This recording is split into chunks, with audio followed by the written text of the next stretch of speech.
Okay, we have a green box, we have a live counter ticking up, which of course means we are live, which means welcome back to the Storytime Network. It is once again the Paradox Hour podcast. I believe it's the first one we've done since our break, and Yep.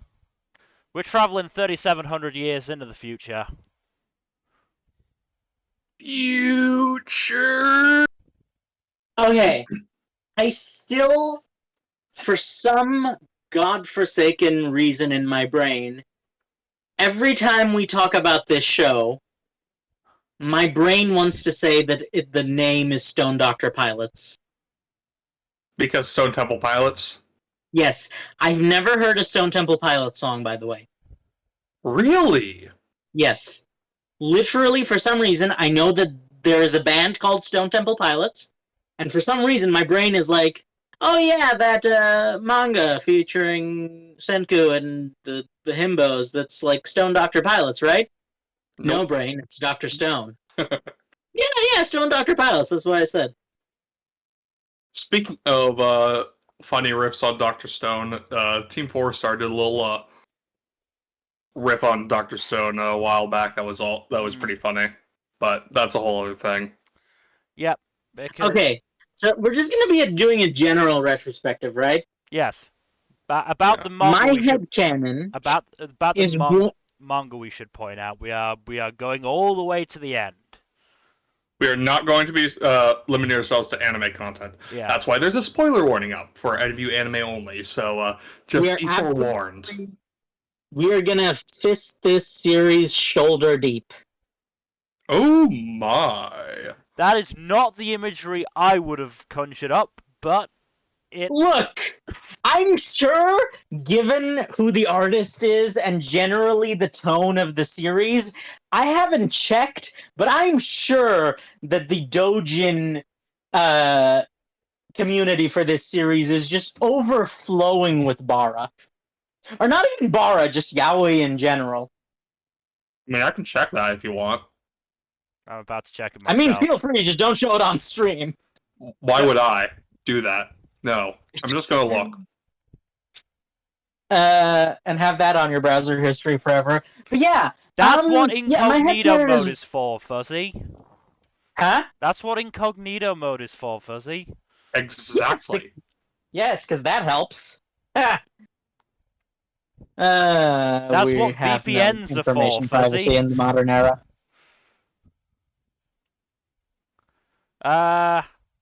And on that depressing note, Senku is not Dr. Stone is not in the modern era, even though it's in the future. It's crazy, huh? Yep. It's 3,700 and what is it? 40-ish years in. Give or take, yeah. Yeah, in the future. Also, on the subject, on a side note, we are all aware of Fuzzy's technical difficulties. That's a running gag for the stream at this point. Memtest 86 has now aborted the test because of too many errors. 11,334. I think Exactly. you might need to fix your RAM just a little bit. Yeah, I think I need new RAM. I think I even have a warranty on this RAM. So I'm gonna have to I'm gonna have to figure out first of all what RAM I have. I'm gonna have to check if I have a warranty, and I'm gonna have to call the people, mail it back to them, and then get sent RAM back. I So, think that's how this is gonna work. About 5 minutes in, let's actually get started on Dr. Stone. So before we Yes, do, I was gonna say, I did a preliminary search, and on the numbers websites, roughly two-thirds of the available dojins are yaoi. Maybe look, when I'm right, I'm three-quarters. right. It seems I know the minds of the degenerates. Don't really know what that says about me, but Anyways, we can actually get started. So yes, the reason we're doing it now, Dr. Stone started March 6th, 2017, ended March 7th, 2022. We are March 11th, 2023. It seemed fitting. Almost exactly a year later. Yeah. This was as close as we could get. Oh, incidentally, the thing I was gonna say, right? My headcanon is that Senku and Kohaku are absolutely banging. There is no way they are not, and I refuse to hear otherwise. I mean, I can definitely see that as a possibility. I think Senku's asexual. Yeah, that is the thing that Look, kind of prevents me from going 100% on here's that. the thing. They give each other a look in the epilogue / bonus story. To be fair, honestly, shippers have gone off of less. But, anyways, onto the actual meat and potatoes of the story. So, Dr. Stone takes place in a world about 3,700 years, give or take a few decades, after the whole of humanity got petrified by a mysterious light. And it all starts when But here's one... the thing. Come on, Fuzzy. They were scared and petrified, but they will survive. God damn it. Anyways, anyway, so Senku wakes up from his stoned status and starts immediately doing some whatchamacallit. Not some Science. building that shit. Yeah, some science shit. He starts sciencing some shit up, Bear Grylls style. Gotta live out in the woods. He pulls us off for a few months before his buddy Taiju also depetrifies, and the two of them start. And then they bang. What? And then they bang, according to the Dojin authors. Funny enough, it's never Taiju. It's always either Gen or Tsukasa. That makes a lot of sense. They- Taiju's too dedicated to his wife. They love Mhm. their Senkugan. Mm-hmm. It's a popular one. But yeah, you know what? Fuck it. We don't need to go over the story bit by bit. It's a fairly long manga, so It's too long. We just need to talk about general impressions. Also, I'm curious. What's the orientation there what do you mean? when it's Senku and Gen? No, you know what I'm saying? No. Who's the top and who's the bottom? Ah. Anyway, it's not that long of a manga for a big shonen. It's only got 232 chapters ish. Which is pretty wild, considering it was Yeah. one of Jump's big titles for a good long while. It's almost like the author had some integrity and was willing to just finish the story that he wanted to tell. Well, I think there was a case of it's definitely gonna be like a hard, an intensive manga to write just because of all the research you have to do. Not to mention the illustration work by Boichi. And Consultant Kurare? So, the artist is just friggin' amazing. He's a great artist, a very questionable author. Yeah, I haven't read any of Boichi's actual authorial works. I I've only did read one of them, and it was weird. that tracks. He strikes me as someone who's very weird. Given Weird how, and a lot of naked people. again, not surprising considering the manga that Dr. Stone is. No, but like naked women as well as naked men. I see. Still not surprising. Also, one of the antagonists was Zenyatta from Overwatch for some reason. Dope. Alright. Anyways. I feel like I'm going to be saying anyways a lot in this one. We do anyway. That's Hey! That's just who we are. Yes. Go off on tangents all the time. Oh no! Anyways. Anyway, yeah. So, just as an aside, I've actually been watching the anime with my mum, Neat. who before she retired was a biology teacher. Um, she's definitely enjoying it. She actually has been quite enjoying the science of it. That's good. And is How has she felt about the buff shirtless men? I don't know. I haven't asked. I'm not going to ask. It is an awkward question, Fuzzy. Howard. Yeah, coward. I don't fucking care. No, fuck you. Yeah. Um, Honestly, it's I mean, the just science in this series yeah. is really deeply researched compared to a lot of other manga. Like they apparently took off several. The reason it's a 5 or so year series, and it has quite a few less chapters than it would if it were serializing week to week like most others. And part of the reason for that is because they took off a lot of weeks for research purposes. Yeah. I think the author Inagaki has actually said that both he and Buichi had to conduct research into various subjects, while also still getting help from an actual consultant. Jesus. it's almost like you get a good series when you put the effort in. Mm. Mm-hmm. Yeah, it's kind of wild that they had a dedicated consultant for the science in the series, which shows in the actual series wouldn't science. have been possible without it. Yeah. This is basically Bill Nye but anime. Tell me I'm wrong. Bill Nye, but very gay. Again, Bill Nye but anime. He's right. Yeah, this what really sells the series is not just the science but also the character dynamics. Because once you get to the Stone Village, at least, there's a lot of really good character dynamics at play throughout basically the whole series. Just in general, having Senku as the main character is, a big departure from regular shonen. Yeah, that's a breath of fresh air, honestly.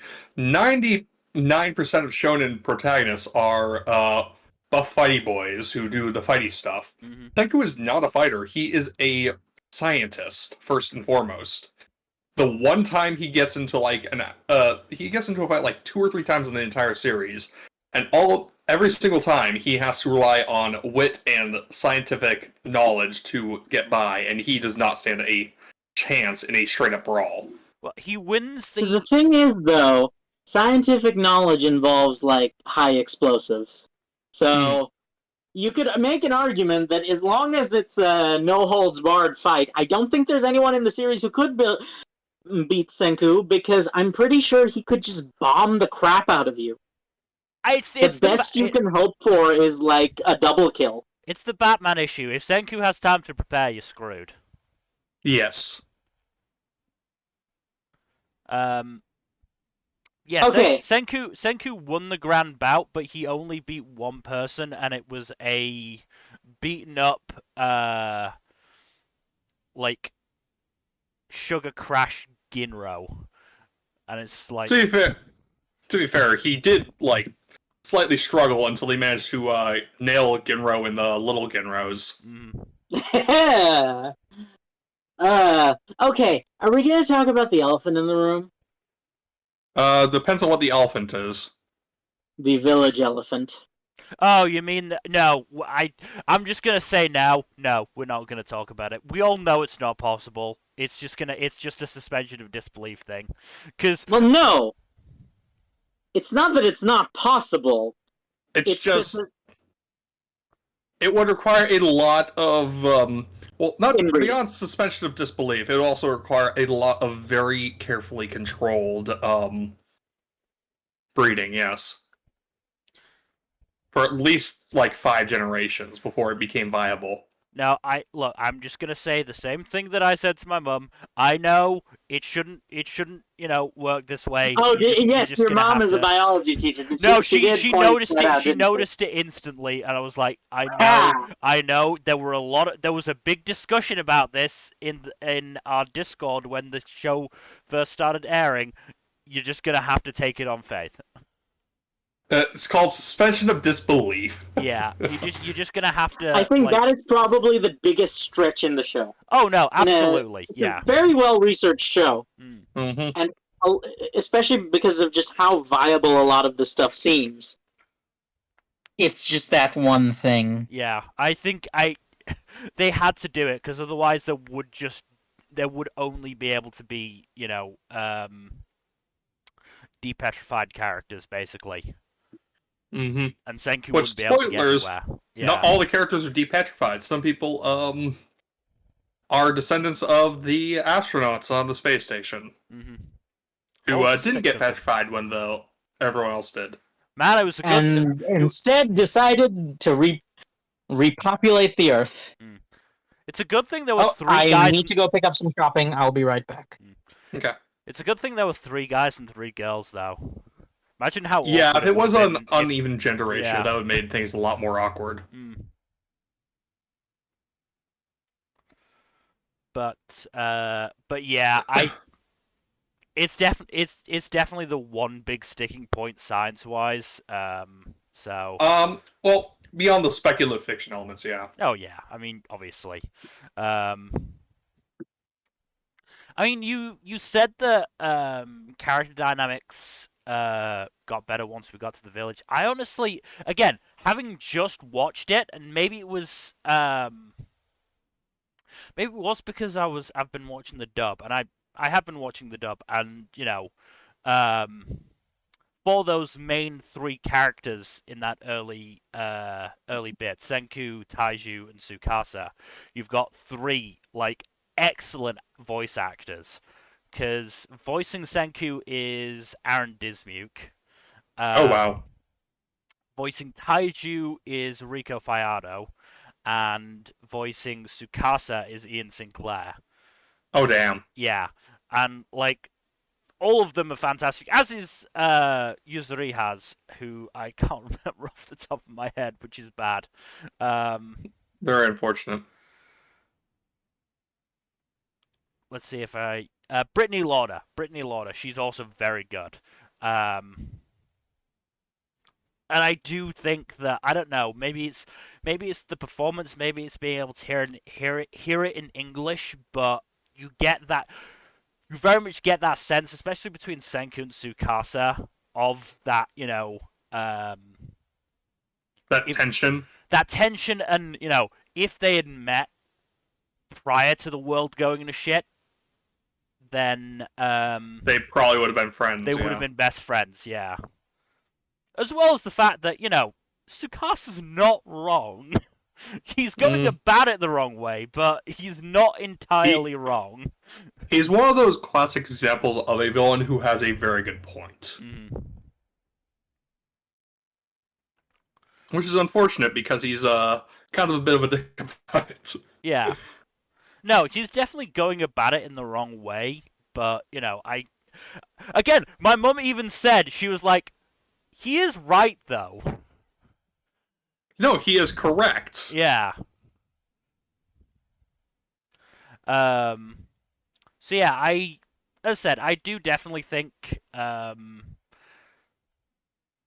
definitely, my opinion of that early bit has improved. It may have helped that we also binged that pretty quickly, like a couple episodes a night. So I feel like that beginning stretch definitely benefits from being binged. It's the case with a lot of shonen that the beginning is very slow. Yeah. And being able to binge it definitely helps it a lot. Like, you have that case with One Piece, you have it with Black Clover, you have it with, to a lesser extent, My Hero Academia, but it's definitely apparent here with Dr. Stone. Yeah, but no, things definitely pick up once you get to Ishigami Village. Yep. because pretty much everyone you meet, the main characters you meet in the village are pretty great. Like Chrome, Kohaku, Suika, Kinro. Ginro, Ginro less so. Kasuki. Mm-hmm. Oh, Kasuki's great. Love Kasuki. He's so good. He is so wonderful. But Yeah, no, absolutely love Kasuki. Mhm. Most of the main cast introduced in the Stone Village arc is really good. Mm. The only real exception being Ginro, Yeah, who is kind of an insufferable twat until he starts slightly improving. he's not so much insufferable, but it's more in a case of, oh, Ginro, great, okay, gotta get through his stupid fucking bullshit first, and it's like Mm-hmm. I don't think he's a bad character. He could have been so much worse in the archetype that he is. Mm-hmm. But he manages to stay just about on the right side of endearing, and he definitely improves as the series goes on, I think. Mm-hmm. But even characters we're not supposed to like early on, Magma. Oh, Magma definitely grows on you. Yeah, Magma becomes pretty fun, to be honest. Oh yeah, no, it's just he's a colossal jerk face beforehand. Yeah.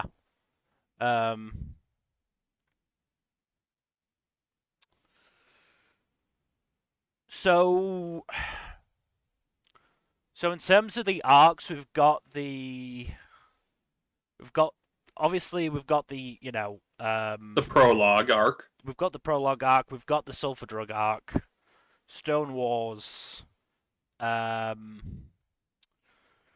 we have anything between Stone Wars and Petrification Kingdom? So I believe it's Stone Wars, and then it's Age of Exploration, which is the one with Ryusui Yeah. being introduced, which is a fairly short arc, and then it's the Treasure Island arc. Hmm. After that, it's the America arc. Well, two different America arcs, and then it's New Stone World, Globetrotting, and the Final Saga. Hmm.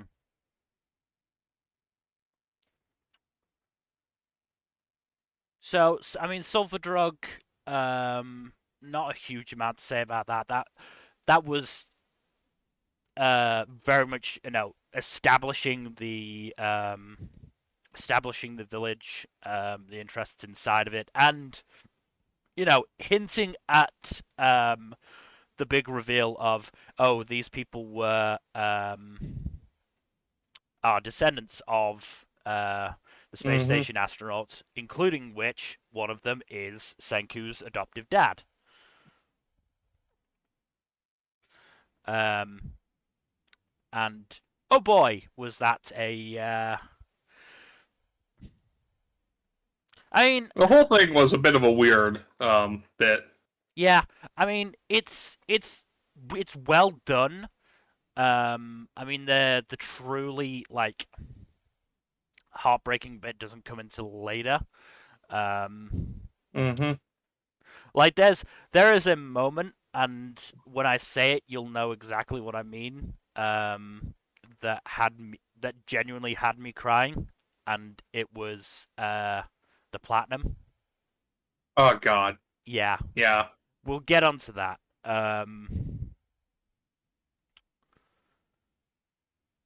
But yeah, Stone Wars was basically the culmination of, I would say, the first saga, let's say, of Dr. Stone. Stone War. Well, there is a saga right before that's basically dedicated to introducing Ishigami Village and just having Senku gain prominence and control within it. But yeah. Well, when I say saga, I mean like a collection of arcs. Yeah, no, the Stone Wars was definitely the first one that's an outright saga, whereas Ishigami was like several loosely connected arcs. Really, it's not quite the same. Well, I mean, what I'm saying is like everything up until the end of Stone Wars was the Stone Wars saga. You know, it includes the Stone Wars arc, if you want to say, and the Sulfur Drug arc and the Prologue arc. Mm-hmm. Also, when you first said Sulfur Drug arc, I thought you said Silver Drug arc, and I was like, was there a Silver Drug arc? What? There was a Silver Spear, though. Mm-hmm. And a Golden Spear, both of which, unfortunately, were sacrificed to the progress of science. Actually,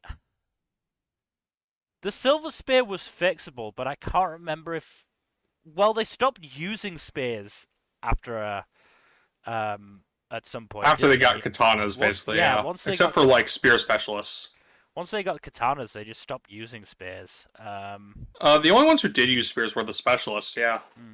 So basically it was just Kinro and Hyoga who used spears at that point.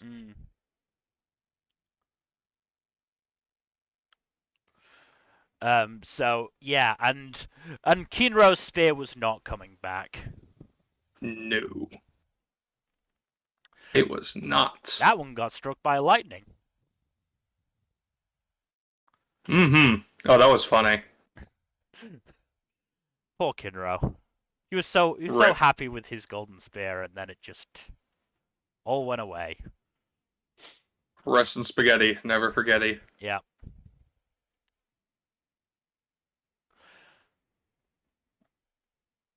So, I mean,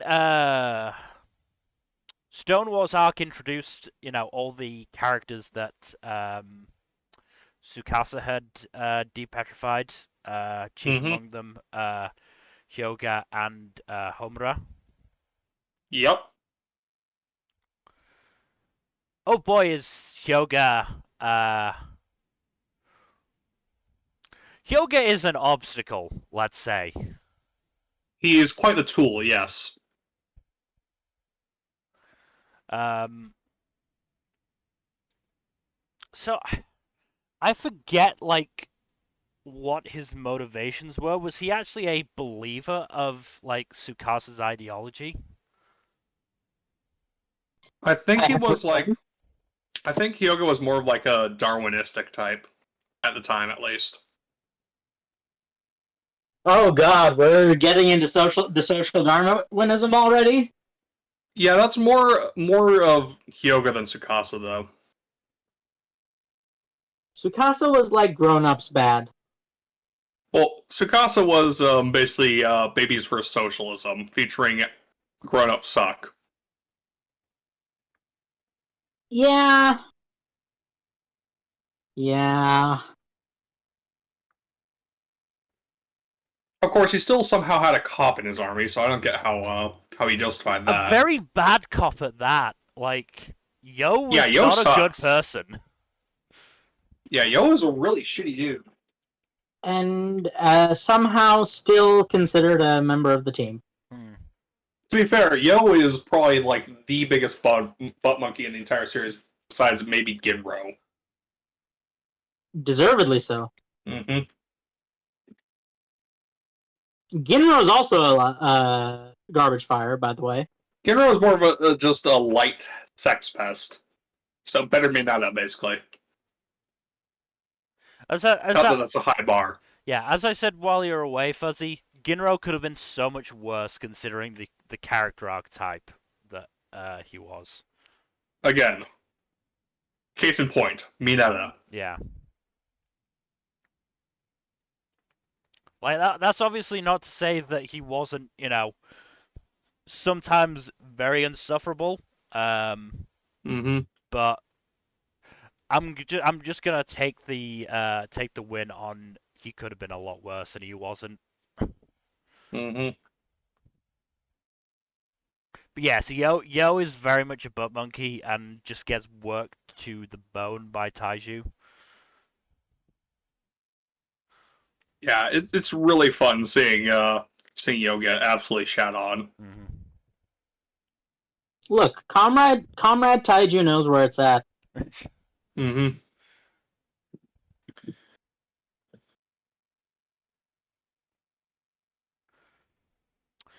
So yeah, so we met Hyoga and Homura when they attacked the village. And we meet most of the rest of the named subordinates of Tsukasa just a little bit later. Mm.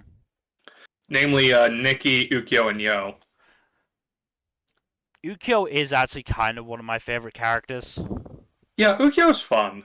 He's neat. He's also one of the most, like... He's probably the character that is the most, understated in the series, I think. Mm. Yeah. He's a very neutral sort of character that he's like, it's not that he's not useful, it's just that you don't realize exactly how useful he is simply because he doesn't make that he doesn't have like as big of a screen presence as say the rest of the boys do. Well, Mhm. I mean, he was basically their biggest obstacle in getting the phone to Taiju and Yuzuriha. Also, I know they called it a phone, but let's be real, it was like It was a radio. a radio. Yeah. Yeah. Also, we didn't mention them, but there are a couple of other characters in Tsukasa Kingdom who aren't really relevant till after the Stone War arc. Most notably, Minami, whose full name translates literally to North, East, West, South, which is an acronym for news. Okay. Because she's a reporter, see? Look, So fucking stupid.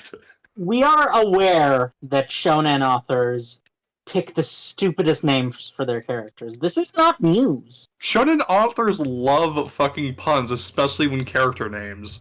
This has been known since Dragon Ball. I am aware. I just think it's so dumb it's funny. It's like not even puns, they just name characters very literally. Well, no, Yeah. some of them are puns, but yes, a lot of them are just literal names. That are just like, yeah. Still, better than a lot of the Chinese web novel author naming senses. Oh god. In Chinese web novels, first of all, people will often be literally just named what their role is or like a feature of their appearance. The Oh, most like egregious Jobber McDouchebag? yes. And the worst part, though, is that almost always there is an animal companion. Mm-hmm.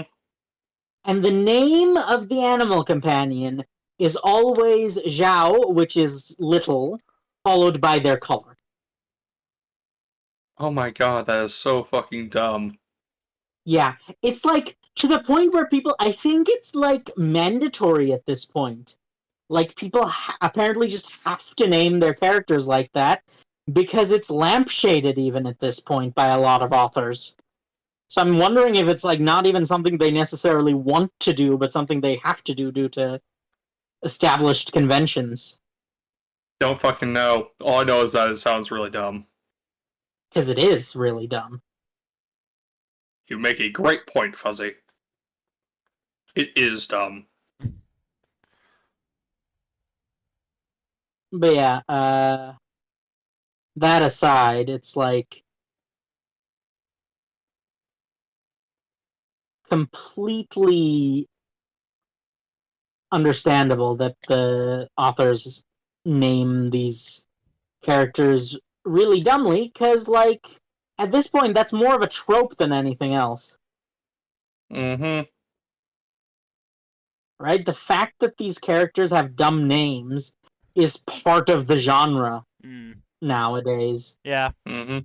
I mean, they're in some series it's very much intentional. Like Eminence and Shadow does a lot of really goofy gag I background really don't like characters. that series. Was that? I really don't like Eminence and Shadows. It's not for everyone. regardless, it's the whole gag name thing is very much something that goes on in all sorts of mediums over in Japan. Not just Japan, like most of the Eastern Asian genre fiction has these tropes. I'm not surprised. It shows up a lot in the Korean stuff as well. Sounds about right. Anyway, But yeah, so getting back to the series at hand.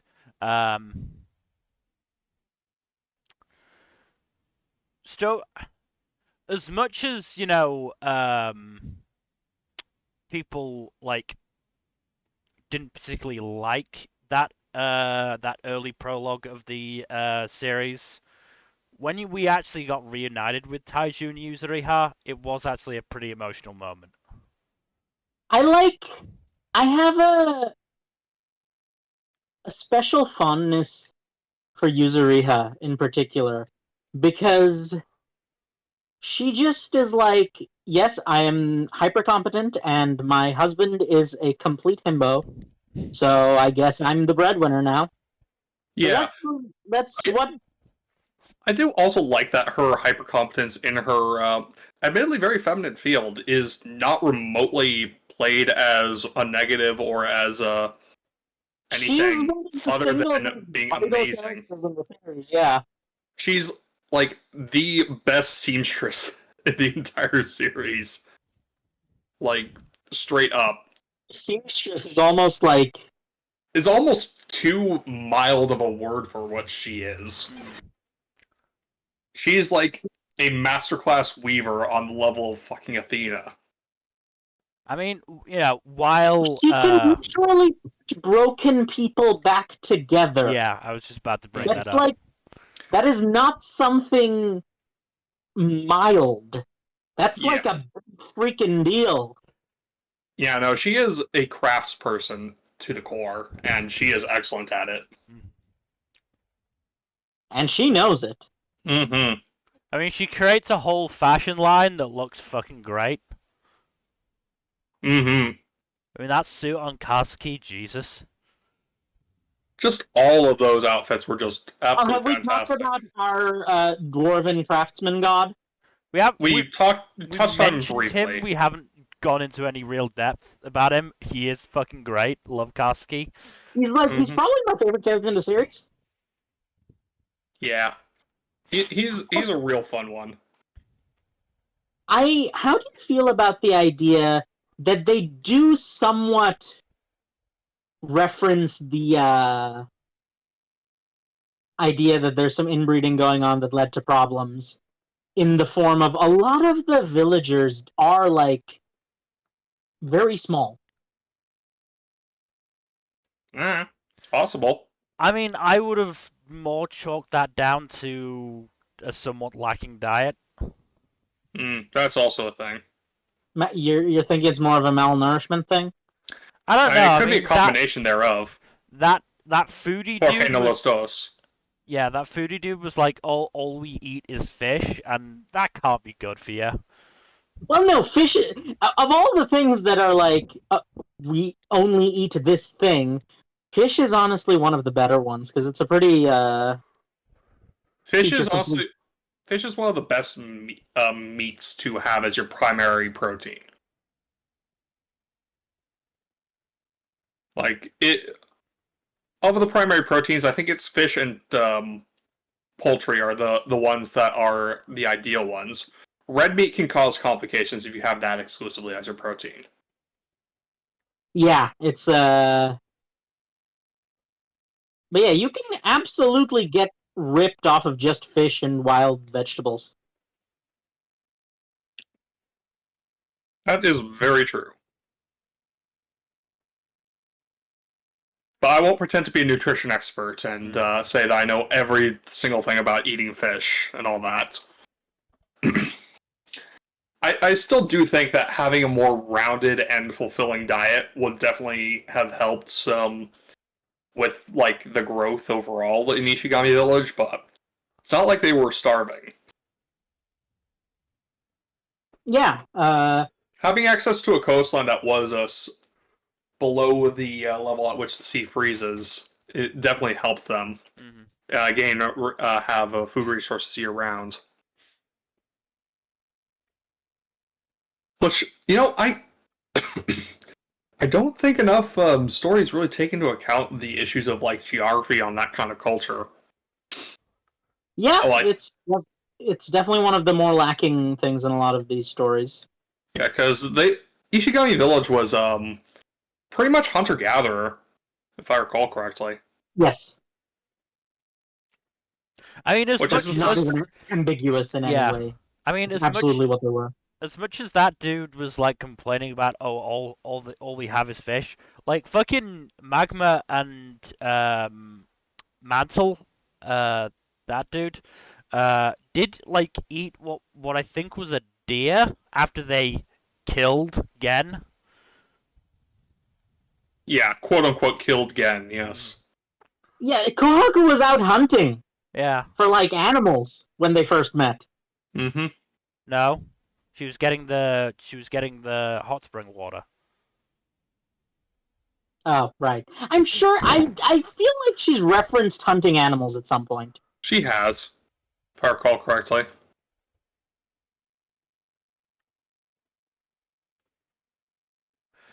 I could be Yeah. remembering wrong, though. Mm.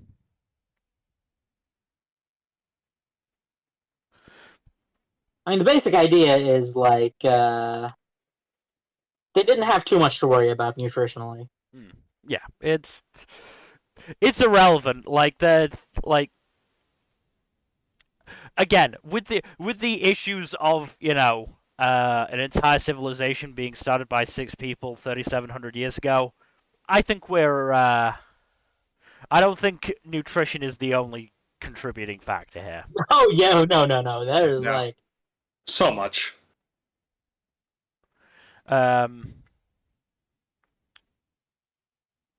But yeah, so we get to the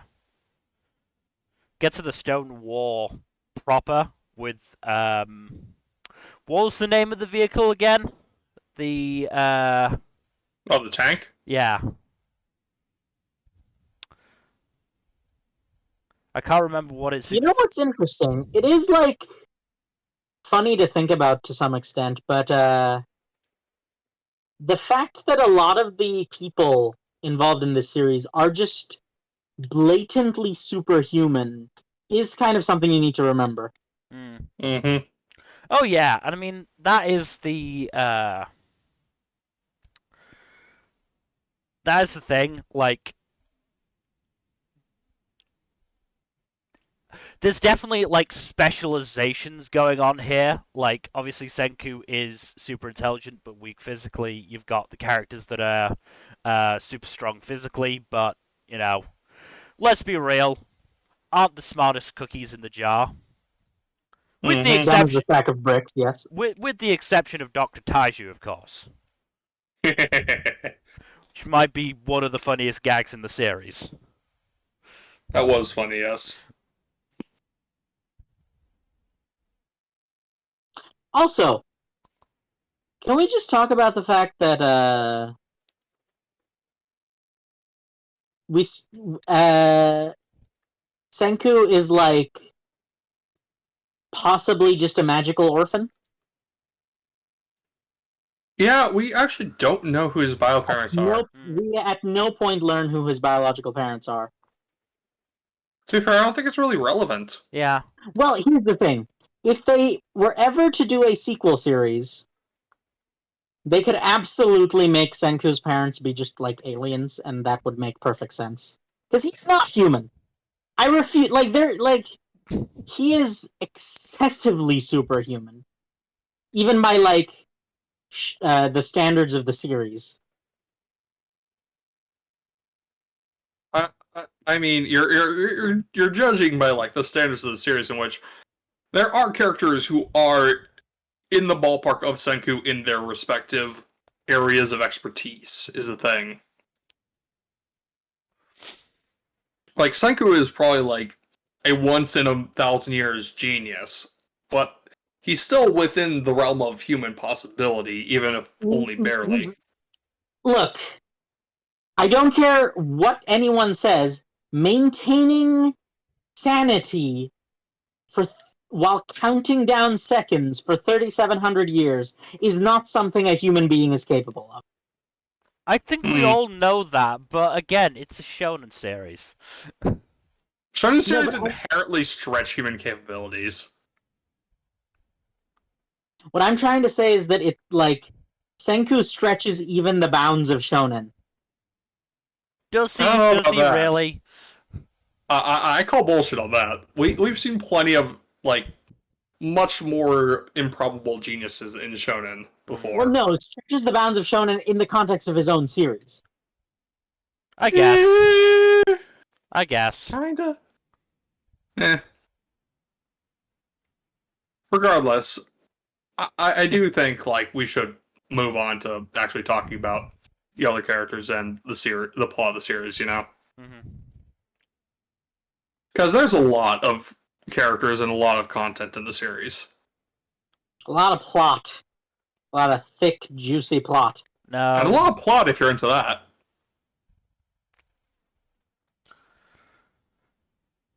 But anyways. Now, which one of us was being a degenerate? We may You. never know. You. Exactly. That's the fun of it.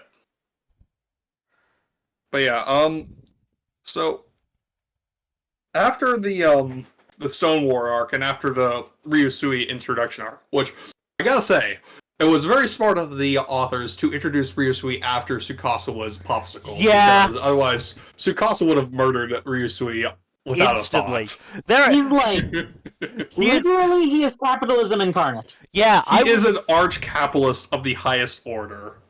I was actually kind of curious as to how he was going over when I caught up to the series, because yeah, he seems like the character we should absolutely despise, but we actually kind of like, because he parodies it.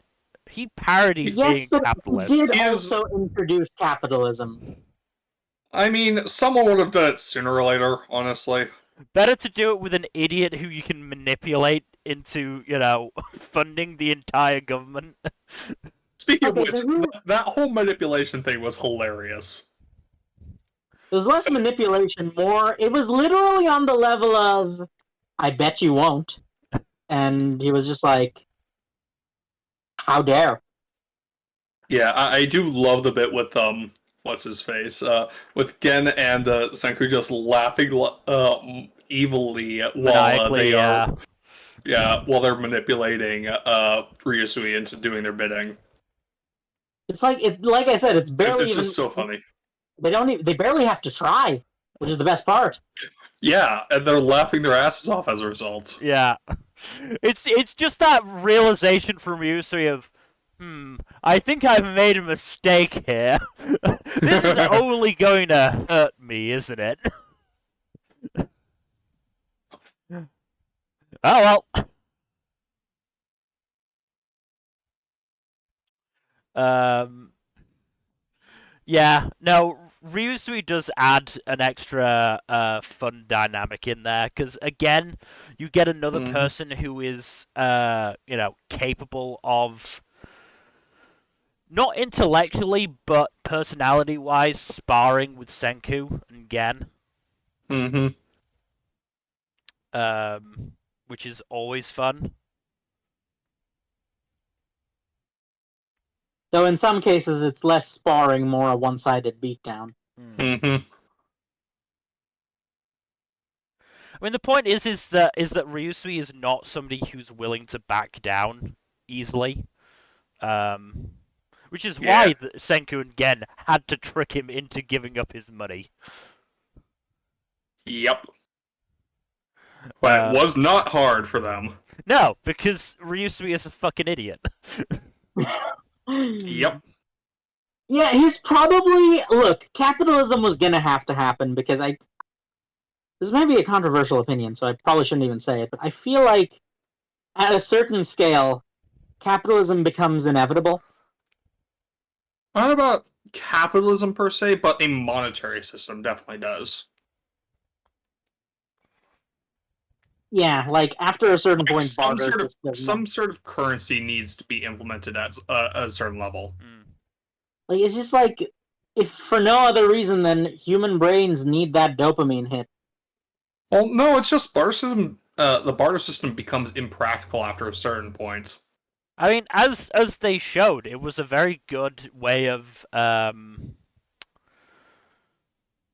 motivating the less committed members of the kingdom. Yes. Even if Gen, you know, only had one actual note, and the rest was just pieces of paper. Yes.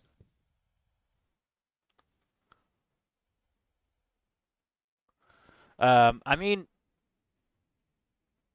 somewhat curious as to why they didn't just like. Obviously, they didn't have the facilities to make, money that was that's actually, hard to counterfeit. Counterfeit. Mm-hmm. Didn't they have like that manga artist?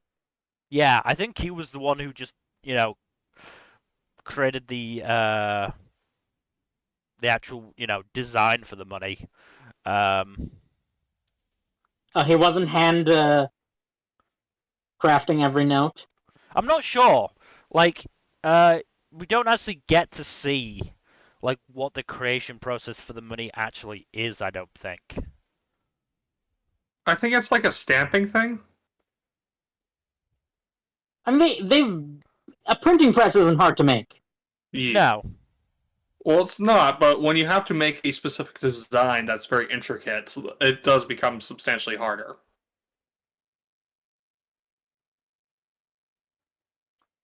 I'm just going through the. Okay, yes, they do create a stamp. That's what I thought. Yeah, I think it's a one-sided currency because I don't think it has a back. yeah. I mean, it's pretty one-sided for Ryusui, if you know what I'm saying. Oh my! Right up until a certain point. Because, again, he gives so much of it away. Mm-hmm. Also, Ryusui and the butler are absolutely banging, right? I would not be shocked. Mm. Like, regardless of the butler's gender. I just the only thing I have to critique on that is Francois needs better taste in men if that's the case. Look, Francois is allowed to like rich himbos. Calling Ryusui a himbo is a bit of a stretch. Yeah. I don't think he's like, pure of heart enough. No, he's really not. He's himbo adjacent. I'll give you that, I suppose. He's close enough, is what I'm trying to say. Yeah. Mm-hmm.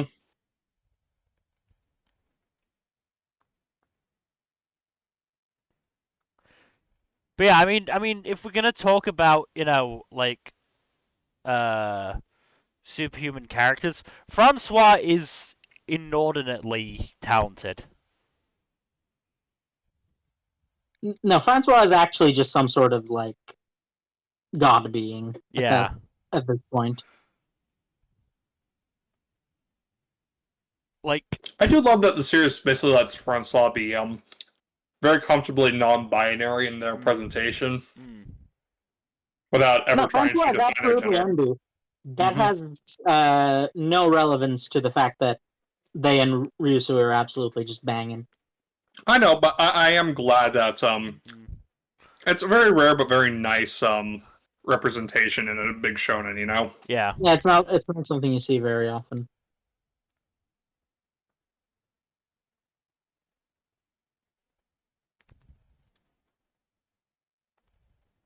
I don't know if it's confirmed if Francois is NB or not in the manga itself, but again. It's one of those things where you can read between the lines enough. Mm-hmm.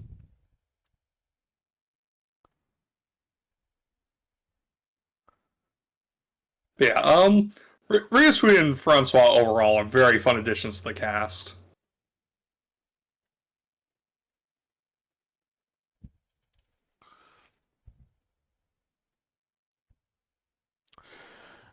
So yeah, I do think there's some additions to the cast that like are good but don't get enough time. I do think it does get a little. The cast does get a little bloated It after a does. certain point. Yeah. I would say basically after Stone Wars, it does start to get bloated once you add in all the characters from the Tsukasa Empire as well. And then you get to the Actually, no, the Treasure Island arc isn't too bad about because there's only a couple new characters introduced in that one. It's after that that becomes bad. Hmm. Well, again, because the series is, has such specialized characters. Once you hit a point where, okay, justifiably we can't have any of the, existing characters be good at this, we gotta get somebody new in. Mm-hmm. Um, And on ad infinitum. mhm. So it doesn't get quite that bad. I think there's only like a handful of specialist characters introduced here and there. I mean, the ones that I can remember off the top of my head were Chelsea and Sai. Yeah, Chelsea and Sai, I believe, are the big ones. Which is, I'm surprised that it's only those two.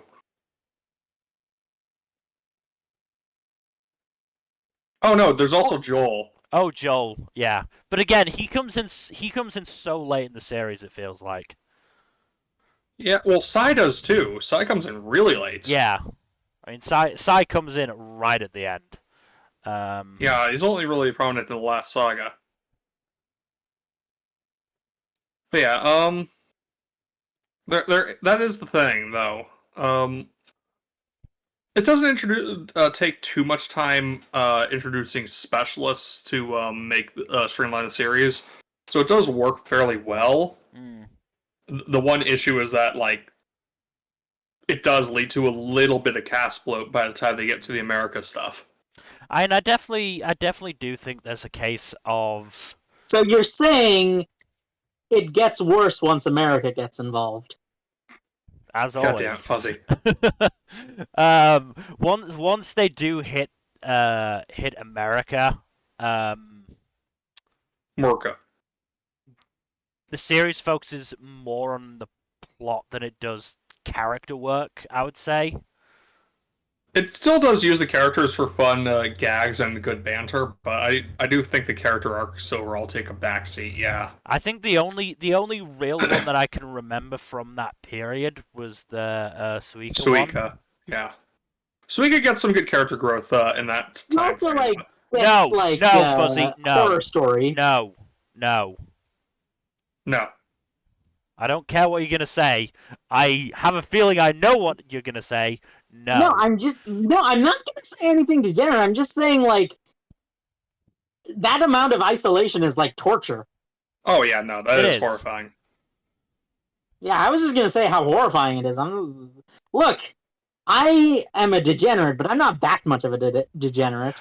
Bullshit! I remember you bringing Put that away the up. rolled. I remember you put- bringing that up when the manga reached it. Milt, put down the rolled up magazine. All right, it's fine. Fuzzy, if you actually bring it up though, I will hit you with the rolled up magazine. I'm not gonna bring it up.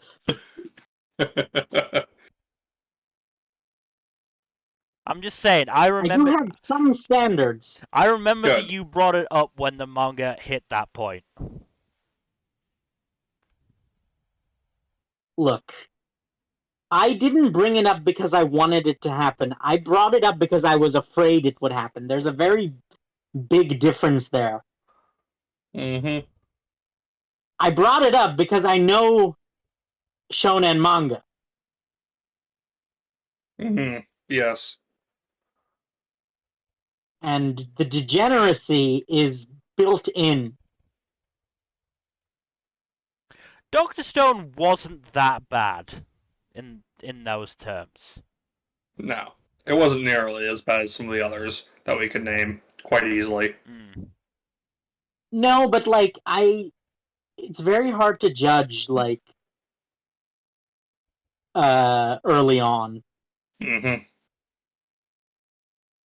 right? And like a lot of the time it has nothing to do with the author. Sometimes like there's executive meddling, right? So it's Yeah, like there's actually a pretty, not a pretty well-known case, but like Horikoshi, for instance, really wanted to do more with Ashido in My Hero Academia, and apparently the editors didn't think she was popular enough to justify giving her more character focus.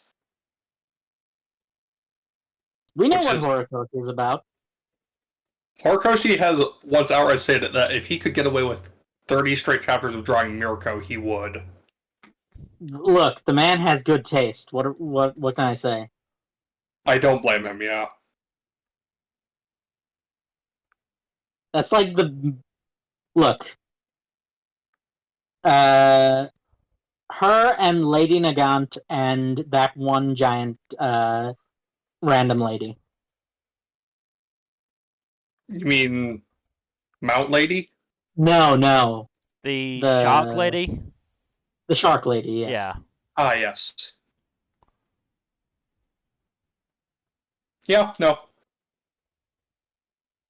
Yeah, it must be said, though, that some of Boichi's designs in Dr. Stone can be a bit out there, Mm. let's say.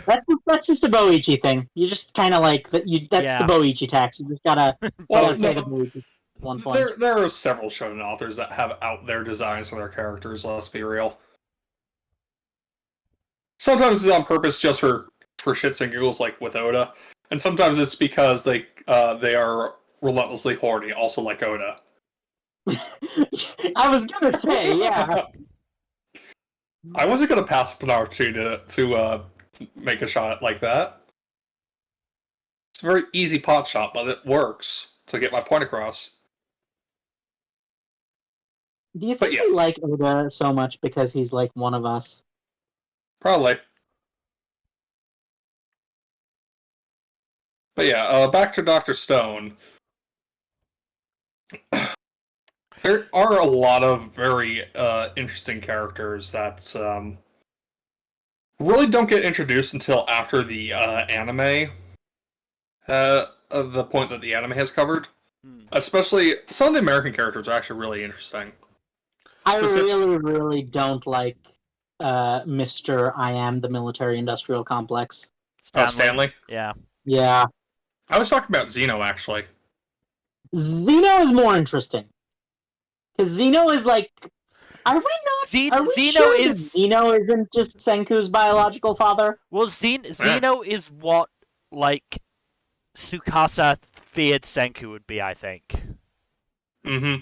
He's very much a mad scientist type. Mm. He's not But- even a mad scientist. He's more just like a scientist who's like lost all faith in humanity because he's lived long enough to do Mm. so. Not to mention, he's a scientist in America.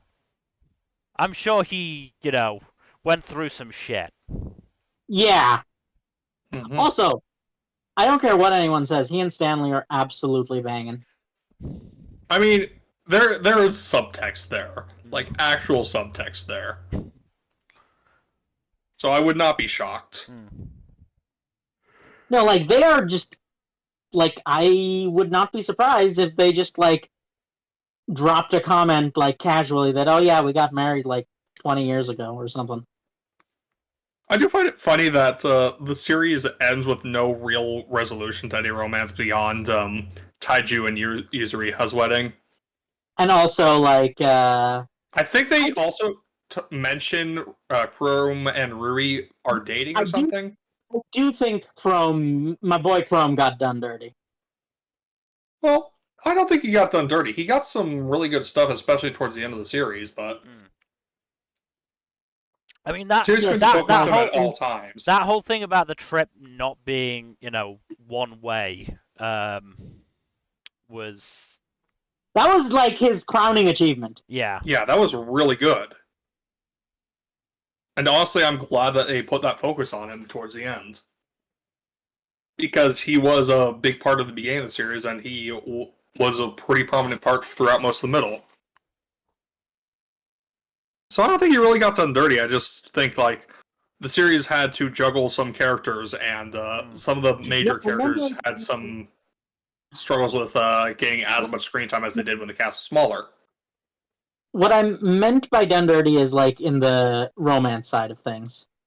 Oh well, that's kind of a consequence of Ruri not being as active of a character as a lot of the other characters were from that arc. That's true, but that doesn't mean I have to like. No, you don't. You're not wrong. You don't.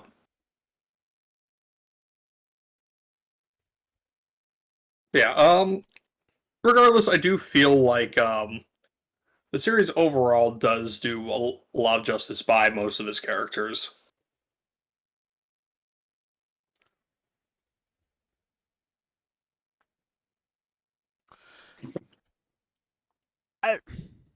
It does.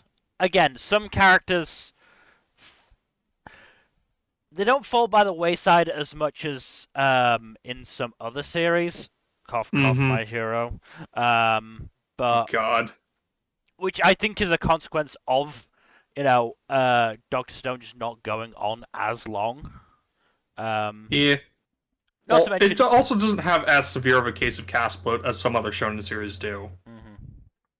Like, if you look at My Hero Academia, that is one of the most egregious cases of cast splits yeah, in Yeah. a modern shonen. it is. It is. I just don't like bother remembering any of their names anymore. Oof. Not even Todoroki? You mean Icy Hot? Heh. I'm surprised you would deign to use Bakugo's nickname for him. See, here's the thing.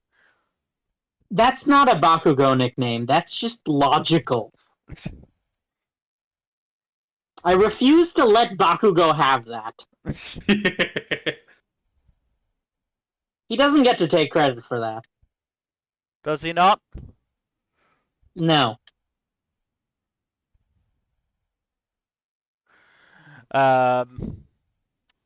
But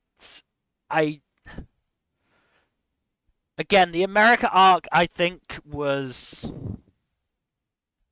sort of that point of, as I said before, prioritizing plot over character. Yeah, it's definitely the point where it got to be noticeable, I feel. And to a certain extent, it was probably a good thing that they went into the final arc and wrapped it up after that, because you could definitely sort of tell that the concept was reaching its limits. Its logical limits, yes. Yeah. That said, that final arc is not great. It has its moments, Yeah. but The final arc is very rushed is the biggest issue. yes. And part of that is because it doesn't have an active antagonist to it to kind of hinder the heroes in any way. Well, the antagonist is A, Y-Man, and B, the difficulty of, of going out into space with that level of technology. Which, Like, again, the latter is much more interesting than Y-Man, which is Y-Man kind of... Also, I do feel that it was something of a cop-out. Yeah. There was just like, lol, aliens. I mean, that's the thing. There was no way they were going to get a reasonable conclusion to that. No, there really so aliens wasn't. were really like, the best they could manage, but still. Yeah. It felt a bit nasty. I'm not sure if there was ever going to be able to be a satisfying conclusion to the Y-Man mystery, even if it wasn't aliens, if it was some mystical human that managed to live on the moon or something like that. Yeah, there was honestly no real winning on that one. That first moment where you got Y-Man's voice through the radio, that was legitimately unsettling. But yes. Oh yeah. Especially because they added the arch to the voice. Yes, that was really well done. But yeah, it just it never felt like it was going to be able to be resolved in a satisfying way. And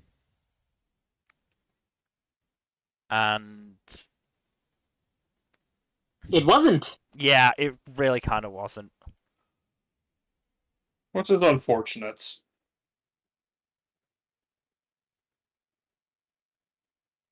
Because overall, the series is still very good. It's just the resolution is the weakest part. Yeah. Not to say that a lot of the moments along the way to the resolution weren't good either. Here's Like the we talked yeah. about Chrome's moments about making it a two-way trip. Yeah. Okay, here's the thing that I think would have been really, really good in that final arc. If after, the settlement with Y-Man, something went wrong on the journey back and they were saved by that robot that Byakuya made in the side story. That would have been very, very cool. That would have been a like Like, I think that would have brought it back around just so wonderfully. And honestly, depending on how well it was done, it probably would have made me cry. Man, I really wish that we'd gotten. Gotten anything with that, yeah. It just seemed like a really weird thing to do, to have this side story where Byakuya, made this robot that managed to survive over these thousands of years, and then it not come up at all. Like, what was the point Yep. of it then? I don't know.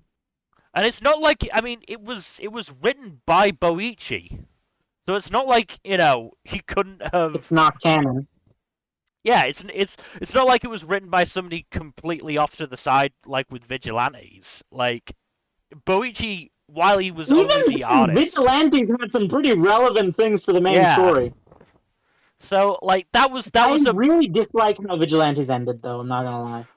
That's a we'll whole get to other that, thing. Yeah, but I yeah, haven't actually read Vigilantes, if I'm being honest. You haven't or you have? I have not. I would recommend it. It's still a good series. That final arc, not great, but the rest of it, pretty fucking good.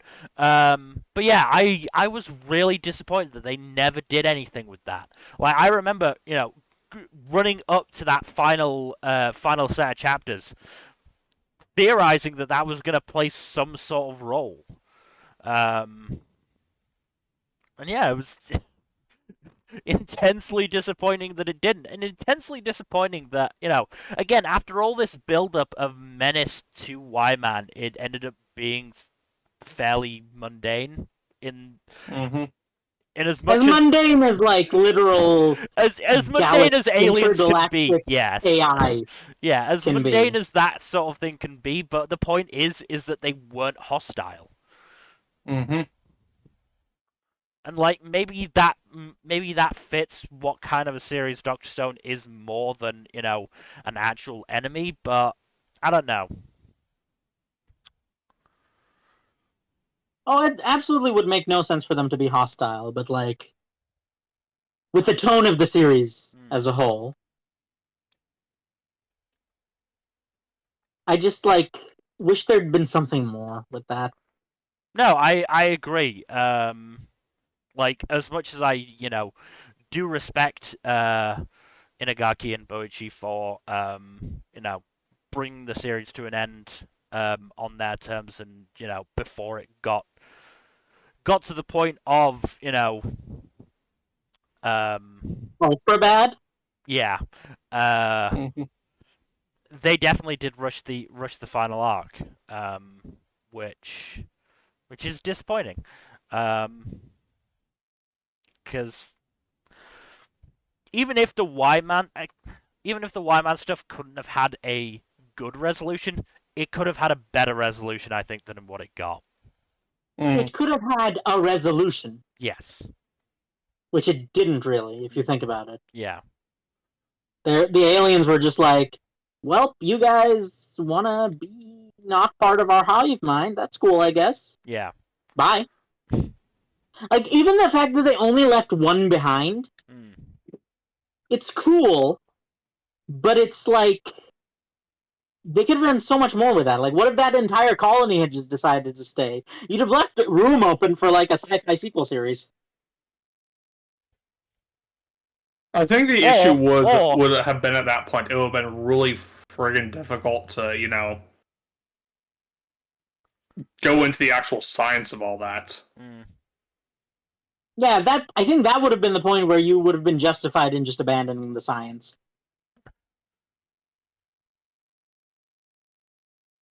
But no, I totally get your concerns. It makes sense. I just wish they'd had like a few more conversations. I feel like it would have been very interesting.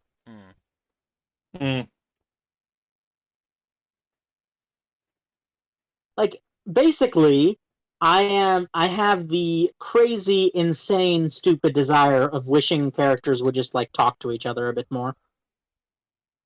I get that. I know. Absolute buck fucking wild. Cannot believe you'd want that. I say this as someone who has read and watched series that have driven me absolutely fucking mad with their inability to have people communicate properly. Oh, absolutely.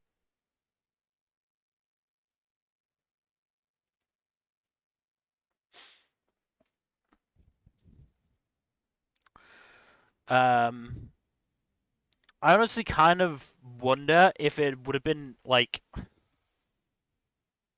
It would have been bittersweet for sure, but maybe it would have been a better ending if they'd just taken Senku. Yeah, that absolutely was what I expected. Like that one movie. What one like, movie? You're gonna have to be more specific. There's been lots of movies. The one with Gary Sinise and the face on Mars. Nope, not ringing any bells. Nope. It's like it's one of the very generic early 2000s sort of sci-fi alien movies where they were just like, yeah, no, there was a civilization on Mars, totally, and also we're taking Gary Sinise by. Not ringing any bells. I'm sorry. Yeah. It's like it was one of like many dozens of the same movie released in like the early 2000s. Don't worry about it. Shrug. The shrug. But yeah, I mean, I think that ending only would have worked if Zeno wasn't a thing. Like, I actually think it would have been more likely for Zeno to be like, "Please take me with you and let me bring my husband along." I think that would have. It would have needed for Zeno to be a part of the crew that went up. Okay, I know, because I'm sure the intergalactic time-traveling magical aliens could have just, like, zorped over and picked him up Fair. from Earth before leaving. Okay, fair. I see your point. Zorp. Just slurp him up into their time pod. Yeah. Point is, you know, I wanted an ending where, you know, the characters had to get Senku back without Senku's scientific knowledge and just using everything they'd learned from him. While we sort of got that with, you know, Suika's arc, I wanted to see that, you know, bigger scale, basically. You wanted an ending, is what you're saying. Yes, I wanted. Even that would have been, you know, it would have been a bit of a, as I said, bit of a bittersweet ending of, oh no, Senku's, you know, basically been taken, preferably against his will. Oh my. Because, like, that's not an oh my, Jack. Consent is we here at Storytime Network. It was more for the taken than for the against as well. I mean, they'd have to. We here at the Storytime Network advocate enthusiastic informed consent. Yes, indeed. But also, if they were going to do the Taken thing, they would have had to depetrify Liam Neeson. I was gonna crack a joke about Taken, but I didn't want to. But yeah, I, you know, it would have been bittersweet. It would have been a case of, oh, and the story continues even more than, you know, it would have been a blue ball ending even more than the current one is. Oh, but, like, there's one other thing that I kind of want to talk about. Is has it occurred to you guys that, like, Stanley is possibly the most androgynous character in the series, even including Francois in some of his artwork. Actually, I believe he is, to the point that he has a female body double. Yeah, it's just like,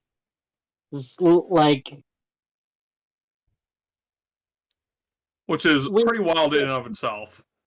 we apparently know what Zeno's into. You know what I'm saying? Okay, this is a pretty great bit of trivia. Inagaki originally intended Stanley to look more like Daisuke Jigen from Lupin. However, Boichi chose to make Stanley flashy and pretty instead. Look, Nice. you trust your artist when your Yeah. artist wants to art. Oh, it is. Apparently, my Labrador Retriever has decided I need retrieving. Oh boy. Hang on, let me let the dog in. Like What's the I dog doing? I He has imagine Pillow Biscuit. I imagine like Inagaki didn't actually give a specific like design, just gave a description of what the character would be like. It was like, huh, I wonder if Boichi's gonna pick up what I put down. Then Boichi sent back the designs like, this is better than what I had. This is so much better. I can do so much with this. Mm-hmm. Yeah, Inagaki is, if I recall correctly, not an artist. He's just a writer. So. Which, honestly, I wish more series could have that dynamic. Yeah. Yeah, honestly, like. I feel like the manga, because in general, would probably benefit from being able to just focus on one or the other. Oh yeah, no, 100%. Like, Horikoshi is once again taking a sudden hiatus from Hiro Aka because of health problems. Yeah. And this is like the third time this year. Like, the unfortunate thing is almost like a monkey's paw situation. Mm-hmm. Oda is a monster who has to be forced to take breaks by the magazine. Yeah. Mm-hmm. But at the same time, he's also set an impossibly high bar. And I do feel like internally, yeah, and unfortunately, people are like, why can't you be more like Oda? Yeah, I was just about to say that. Unfortunately, Shonen Jump, instead of like saying, no, Oda is the exception, do not try to be him, they've gone, be like Oda. Everyone should be like Oda. They do not understand the monster they have unleashed. Yeah. I'm still not convinced that Oda isn't actually like Frankie, who's time traveled to the future. You mean from the future? I suppose it depends Yes. on. I suppose it depends on how you view the development of the world in the coming centuries. Yeah, you know, because like the ice caps are melting. Oh god. In theory, actually, now that I think about it, if you bomb the land masses into rubble, Oh boy. and then... Well, see, what are you talking about? Well, what I'm saying is, if you bombed all land masses on Earth into rubble, and then adjusted its rotation and weather patterns, it might actually be possible that the majority of the solid matter will gather into a single band, like the Red Line. Oh, just doing something minor like bombing the entire world and, you know, changing... What was it you said? Changing the rotation of the Earth? Yeah. Oh, you know, nothing major. Yeah, just, you know, little things, little things. Look! Seriously, we have Fuzzy, the technology. What are you on? Because I'd like a hit of that shit. Autism. Ah, darn. That's not something you pass around. That sadly, autism is not puff passable. Nope. Some people think it is, but those people are idiots. Yep. Very, We very, don't talk very about dumb. those people. Senku's probably on the spectrum, isn't he? I would not be surprised. Hmm. I actually think it's also very likely for Ryusui to be on the spectrum. Again, would not be surprised. Sorry, Honestly, I Dan. do appreciate that there seems to be a bit more neurodivergent rep overall in modern You know what's shonen. funny? I don't think Sai is on the spectrum. Really? I think he Yeah. is. No. I do believe he's just you can be a savant without being autistic, people. True. Uh Excuse me. yeah. Also, Chrome just strikes. Chrome and Taiju absolutely both have ADHD. Chrome might also be on the spectrum, but Taiju is absolutely as a cast full of ADHD people, of which 2 are basically diagnosed, and I'm in progress of diagnosis. I'm pretty sure Taiju and Chrome are like have got the old added. I would not be shocked, honestly. Luffy definitely has ADHD. But that's a different series altogether. Luffy is just a very special boy, okay? He is a special boy, but he also has a very vast deficit of attention. Especially in a certain gear. Mm-hmm.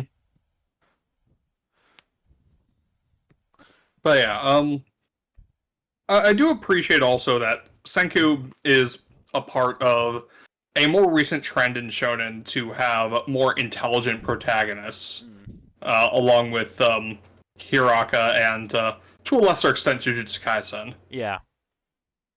Jujutsu Kaisen has both. Yes. Well, Jujutsu Kaisen goes in the opposite direction. Like, most of these series have, non-standard shonen protagonists in the standard shonen setting. Jujutsu Kaisen goes the other way. Standard shonen protagonist in a very much non-standard shonen setting. And it breaks that little bird. Look, we'll talk, but yeah, I do think Dr. Stone is a pretty solid example of modern shonen author learns from mistakes of past. However, as with all things, I do think there was some overcompensation happening in some areas.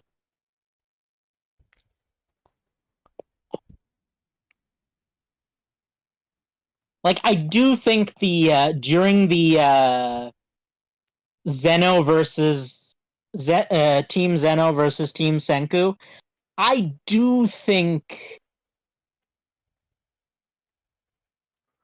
Team Zeno got a few too many advantages. Like, we talked about this before, of that the whole trend of antagonists being like more heavily skewed towards being powerful, more so than they should be, perhaps.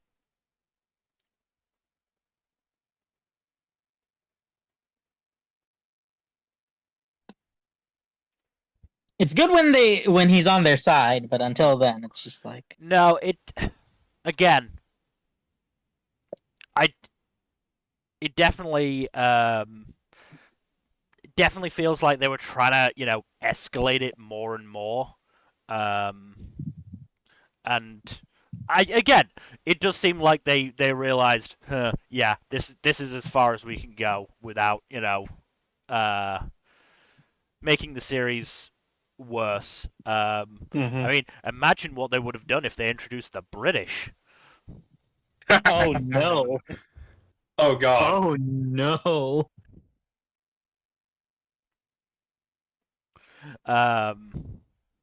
But yeah, it definitely did a good job of transitioning into the final arc after the America arc. Because yeah, as much as it was a really like holy shit moment for Zeno's forces to just wipe out the main cast, there is only so far you can go after that of escalating things without getting into actual shonen bullshit territory.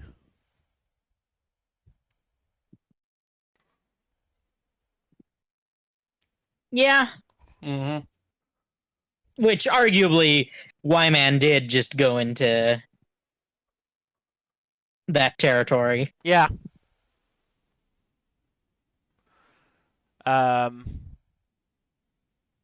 But again, we've discussed this like at least twice now. Y-Man was never gonna go well. No. It's the kind of thing that had a build up that could never have led to a good conclusion, unfortunately. Yeah.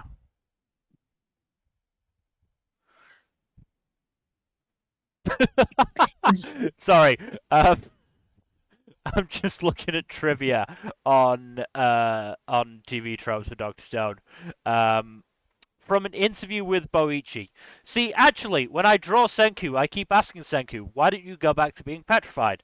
When I draw Taiju, do you want to be stone again? And the same with Gen. I wish you went back to being a stone again. The only character I truly love is Kohaku. She's my favorite, and I wish I could only draw Kohaku. I'm asking you, Dr. Stone fans, please buy only Kohaku figures. Gee, I wonder who Boichi's favorite character is. Look, we know what Boichi's into. Yes. Okay. Another quote, this time from Inagaki, explaining the answer to the whole inbreeding thing with the Shigami village. The basic answer to this is nobody knows whether this is possible or not. The reason is because nobody has ever tried it, but there are situations where islands were populated with small numbers of people. But nobody knows if it started with 4 people or 10 people. So if nobody really knows for sure, then the god of the world can decide it. And I'm the god of the world in Dr. Stone. You know what? Fair enough. I suppose that's not inaccurate. If he just wants to say I'm God, deal with it, I'll let him get away with that. Yeah. I feel like you just gotta at that point. Yeah, like, you know what? Fair enough. You do you, buddy. You do you.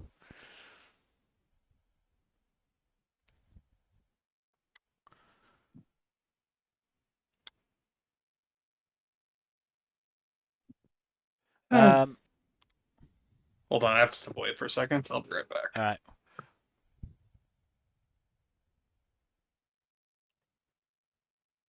So yeah, Dr. Stone's like certainly its table of contents ranking certainly became more consistent once the village got introduced. Incidentally, how long have we been going? About an hour and a half. I do believe I'm probably going to have to bounce a bit early today. All right. Well, because I'm cooking dinner today. Before you go, is there anything else you want to say about Dr. Stone? Overall, I think Dr. Stone is a great example of what you can do with a non-standard shonen manga. I think it is a good example that sort of expanded the boundaries of what it is possible to make an entertaining story out of, especially in the context of a battle shonen. Because Dr. Stone is absolutely a battle shonen. It's sometimes PvP, but it's mostly PvE. But it is very much a battle shonen with a very classic series of conflicts. And I think more and more we're going to see authors try and think outside the box. Whether or not they'll actually find success is sadly, the answer is probably no, simply because of well, I mean, how awful the industry is. I mean, but I do think more and more people are trying, and that's the important part. And Dr. Stone is proof of concept that it's possible for all its flaws. It is possible. You look at the latest new series that started. Fabricant 100 is more of your typical, battle shonen, but Cypher Academy is a really interesting if. Oh boy, does what's his name, Nisuin? Oh boy, Nisio Isin, I believe. Nisio Isin. Monogatari author. Yeah, he's going full complicated ham. Fuzzy, he's going. Fuzzy, which authors don't you have gripes with? Oda. You know what, fair. But the other one, other new one that I'm reading, Ichinose Family's Deadly Sins, that has been really non-standard and it's been really good and has been pretty well received. Mm-hmm. Like its first volume is selling 20K. Mill, I'm very sorry to say this, but like it's selling 20K, Fuzzy. It's gonna be fine. That's on week 1. That's on week 1. It's gonna improve after that as well. Didn't 6P have similar numbers? 6P had different issues. 6P had. We don't know why exactly 6P got cancelled, to be honest. Because it was sort of aimless after the big oh boy, mom's dead. It was sort of aimless. I don't know if that's a case of, the author was struggling to decide what they wanted to do, or at that point they knew that they were going to get axed sometime in the near future and wanted to try and bring it to a somewhat half-decent end, but...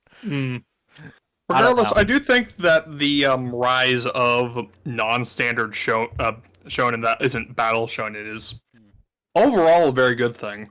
Even if not all of them have done the best in terms of, concluding. Yeah. Akane Banashi, that's not a battle shonen. No, it's not. Fucking Rakugo. It's great. Yeah. And that one is sticking around, Fuzzy. You like that, yet you didn't like the Rakugo Sherlock Holmes. That had other issues. Also, I thought I liked that one. I just stopped watching it at some point and never picked it back up again. It's not because I didn't like it. Sometimes you just fall behind on stuff. Yeah. I can attest to that. But yeah, I believe Ruri Dragon also did really well when it first came out, and it's actually still keeping its spot in the magazine despite being on indefinite hiatus because of how well it sold.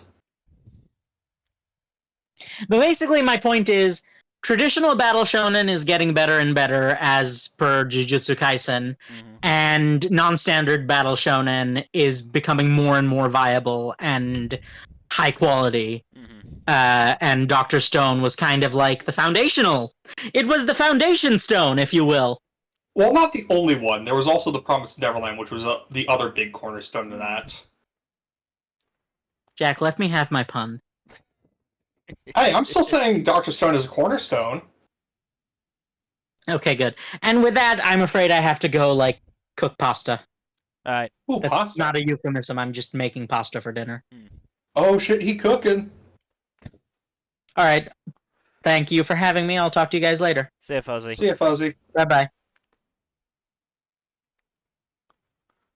Have we, gushed over Boichi's art yet? Only a little bit. I do like that Boichi can make such wild expressions with his characters. Yeah. It's honestly impressive. I will never not laugh at all of the face faults and wild takes that that Boichi manages to shove into the manga. But the characters have really neat designs, even if some of them are really off the wall. I mean, they've got, really distinct designs. You're able to look at a character and know who they are. You're never going to get mixed up. Yep. There are only, a couple of exceptions, and in one of those cases, it's because they are twins. Who's that? Kohaku and Ruri are twins. Oh, yeah. Okay. Even then, because Kohaku always has her hair up and Ruri always has her hair down. Mm-hmm. No, I will say that Boichi does have a little bit of a same face issue with the female characters. It's not that bad, but it is noticeable in some cases. Yeah. I mean, again, at least if you're talking about the Ishigami Village characters, there is somewhat of an excuse for that.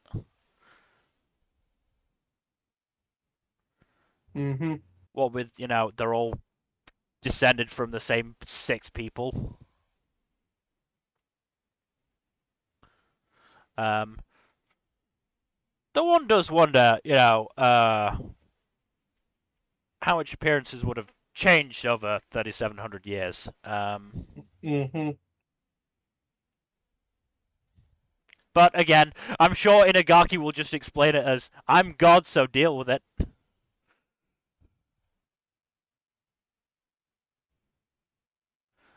Yep. But yeah, I was saying to Fuzzy while you were away, looking at Doctor Stone's table of contents ranking, there is a definite shift once they get to the village where the rankings become a lot more consistently higher. Makes sense. Because the chapter where I think Yuzuriha was Yuzuriha was revived. Final chapter of the prologue or the chapter that was the final chapter of the prologue that worked. And then the first like the sorcery showdown with Chrome, those 3 chapters were down, 15, 16 in the table of contents. But dang. But from that low point, after that, it's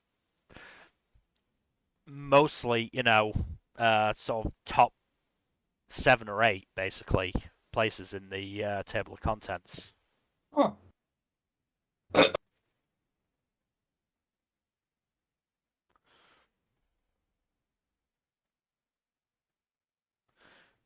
Actually, did have a couple of issues looking at this after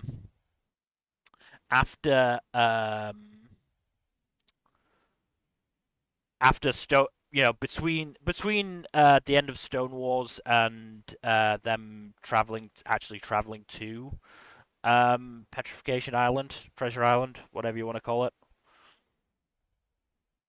Mm-hmm. The chapter where Ryusui comes up, starts the currency though. That was number 2. That was ranking number 2. I'm not shocked. Though to be fair, it is a case of the chapter of that ranking is not what decides that ranking. It was the chapter before it, or the chapters before it. But anyway. Wait, what? What? Apparently, and it doesn't say which creator this is. I think Boichi is the one with an active Twitter presence, or is it? I honestly don't know. Either way, TV Trumps is claiming that a creator started liking and retweeting a lot of Stanley Zeno fan art. I wouldn't be surprised, but that would be funny.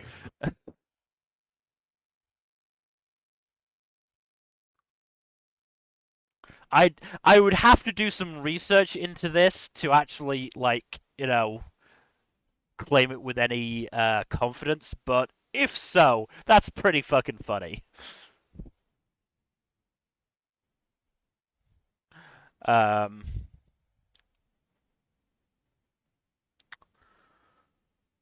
yeah, overall, Doctor Stone is a really good series. I do kind of want to reread it because honestly, past the Ryusui stuff, I've only read it I think once, maybe twice. I really reread Doctor Stone either. It's been a while since I've reread anything besides One Piece. Um, Partially because I need to reread One Piece every now and then because of how long it is and how many details get lost in the fuzz. mm, But yeah, Doctor Stone I think would be worth a reread. definitely. And I'm certainly looking forward to season 3. Oh, that'll be great. I did actually rewatch the Ryusui special, and again, it's really fucking good. The anime is really good. We should mention that. We've been talking about the manga for all this time. The anime is really fucking good. It's a really good adaptation. TMS Entertainment. Wow. Okay. Yeah. Whatchamacallit? We actually didn't really talk about much about the content that's covered in that's going to be covered in season 3. We mostly talked about the stuff before and after it. Yeah. I mean, We'll keep it that way because that's coming out soon. yeah. But yeah, I mean, the voice acting is really good.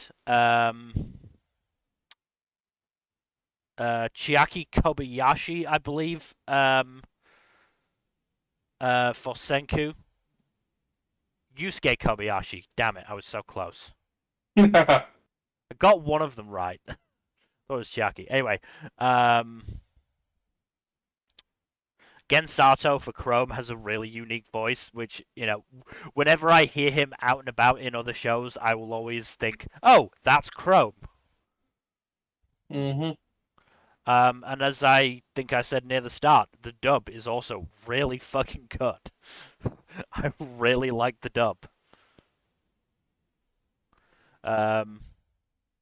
Special shout out to Brandon McInnes as Gen. He does a really good job as well. Mm-hmm. Oh, and they got Clifford Chapin for Ryusui, which shouldn't have worked as well as it did, to be fair. Yeah. But yeah. I mean, Clifford Chapin is still a really good voice actor. Oh no, he absolutely is. I absolutely adore Clifford Chapin. Like, he's really, really good in pretty much anything he's done. As I said, it's just not exactly the voice I imagined for Ryusui, but I'm also not sure what I would have imagined anyway. Mm-hmm. But yeah, I think we are sort of coming to a close here. Do you have any last thoughts about Dr. Stone? It's just a really fucking fun series. Sure, it may dip in quality here and there, but it's overall a really strong entry into Shonen Jump's library, and it's very much non-standard, so I think it's worth watching. Also, you get some really fun science facts out of it. Yeah. No, I mean, that's, again, I mentioned earlier in the series that, or earlier in the podcast that I've been watching with my mum. She's been really impressed with the science of it, and mentioned it along with Cells at Work as shows she wished she could have shown to her students if they had the time and she was still working. Yeah. No, I honestly I think shows like this, Cells at Work, and Heaven's Design Team. No, not Heaven's Design Team. That one's a bit too out there. But Dr. Stone, Cells at Work make for great edutainment on top of just being fantastic entertainment in their own right. Yeah. But yeah, I think that is about it. So thank you everybody for watching. Hopefully you have enjoyed, watching, listening, whatever you want to call it. In terms of future stuff, tomorrow we should be back with D&D, assuming that, technology Cooperates, yes. cooperates with us, because it was really bad last week. We should have had 3 recorded streams. We only had 2, both of which are now up on YouTube, I should say. Uploaded the second one today, but yeah, we literally couldn't do it because Gen was just coming in and out. It was ridiculous. Yeah, we mentioned that on Tuesday, but Yeah. poor Gen. Yeah. Tuesday, I believe we are gonna finish off the Himbo tier list. Yeah, that's the plan. Thursday, let's say we're gonna start Dragon Age Inquisition. I believe that's the plan, yeah. And then next Saturday, Paradox Hour. Currently, we are considering doing the roast of Naruto. We'll discuss it and obviously get back to y'all on, tomorrow, Tuesday, Thursday. You will know by Thursday what we are doing Saturday. That is the plan. Of course, if you want to just find out when we start, you can always follow us here on Twitch to get notifications.